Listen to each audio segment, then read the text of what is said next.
Yn syth mas o'r resodd canol, yma stori wahanol am y cyfnod ffurfiannol yn ein traddodiad barddol am sut y cafodd rap ei esgor. Mae stori hollol hardcore, dim troi'n ôl a chael trador, dyma Fox Pandora wedi agor.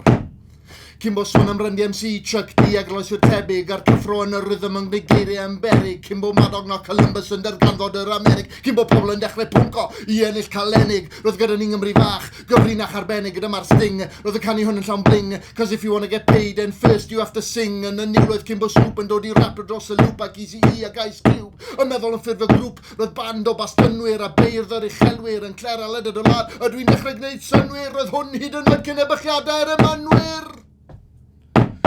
Cyn bodolaeth 50 Cent roedd Iolo Goch a Sean Kent, William Llun rafod dyn ni hyn yn gofyn ei rhywbeth i dalu rent. Yn poeri ei cywydd, yn dilyn ei trywydd, ym mhob un tywydd ar gynghanydd yn llywydd i geiriadau caled y pasto. Mae'n sesiwn blesio bob barwn, a'r DJ wedyn oedd ar alaw o'r delyn, nid ar hap y dechreuodd rap. Ar damad y bapur scrap, ond ar y llwybrau sy'n bellach wedi cael ei colli o'r map. Nid ar hap y dechreuodd rap, ar damad y bapur scrap, ond ar y llwybrau sy'n bellach wedi cael ei colli o'r map.